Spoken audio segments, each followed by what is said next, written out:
ಪಪಾಯಿ ತೋಟದ ಗೊಂದಲ ಹೊಸ ಕ್ಯಾರೆಕ್ಟರ್ಗಳ ಜೊತೆ. ಕೋಮಲ್ ಎಂಬ ಒಬ್ಬ ಮುದ್ದಾದ ಸ್ಮಾರ್ಟ್ ಮಹಿಳಾ ರೈತಿಗೆ ಪಪಾಯಿ ಮರಗಳ ಮೇಲೆ ತುಂಬಾ ಪ್ರೀತಿ. ಆಕೆ ತನ್ನ ತೋಟದಲ್ಲಿ ನೂರಾರು ಪಪಾಯಿ ಮರಗಳನ್ನು ನೆಡುತ್ತಾಳೆ.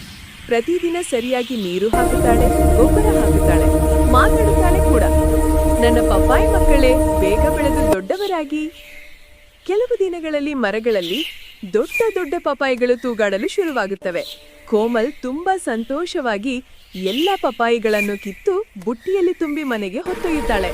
ಅಷ್ಟರಲ್ಲಿ ಜಂಗಲ್ನಿಂದ 9 ಅಟ್ಟಹಾಸಿ ನೀಲಿ ಬಣ್ಣದ ಫ್ಯಾಂಟಸಿ ವೋಲ್ಸ್, ಹೆಸರು ಬ್ಲೂ ಫ್ಯಾಂಗ್ಸ್, ತೋಟಕ್ಕೆ ನುಗ್ಗುತ್ತವೆ. ಅವು ಸಾಮಾನ್ಯ ಭೇಡಿಯಲ್ಲ, ಕಾಮಿಡಿ ಫ್ಯಾಂಟಸಿ ಕ್ರಿಯೇಚರ್ಸ್.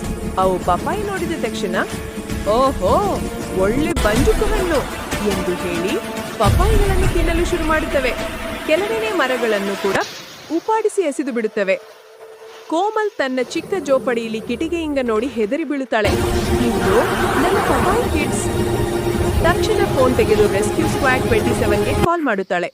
ಸ್ವಲ್ಪದಲ್ಲೇ ರೆಸ್ಕ್ಯೂ ತಂಡದ ಇಬ್ಬರು ಹೀರೋಸ್, ರಾಘವ ಹಾಸ್ಯಪ್ರಿಯ ರೆಸ್ಕ್ಯೂ ಆಫೀಸರ್, ರೀನಾ ಚುರುಕು ಬುದ್ಧಿವಂತ ಆಫೀಸರ್, ಜೀಪ್ ಹಾರಿಸುತ್ತಾ ತೋಟಕ್ಕೆ ಬರುತ್ತಾರೆ. ಬ್ಲೂ ಫ್ಯಾಂಗ್ಸ್ ಸ್ಟ್ಯಾಂಡ್ ಡೌನ್ ಎಂದು ಹೇಳುತ್ತಾ ಅವುಗಳನ್ನು ವಿಶೇಷ ಲೈಟ್ ಟ್ರ್ಯಾಪ್ ಪಿಂಜರದಲ್ಲಿ ಹಿಡಿದು ಬಿಡುತ್ತಾರೆ.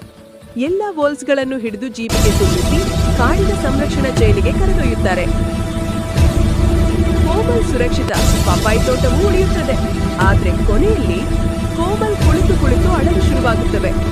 ರೀನಾ ಕೇಳುತ್ತಾಳೆ, ಎಲ್ಲಾ ವೋಲ್ಸ್ ಹಿಡಿದ್ವಿ, ಆಗಿದೆ, ನೀನ್ ಯಾಕೆ ಅಳ್ತಾ ಇದೀಯಾ?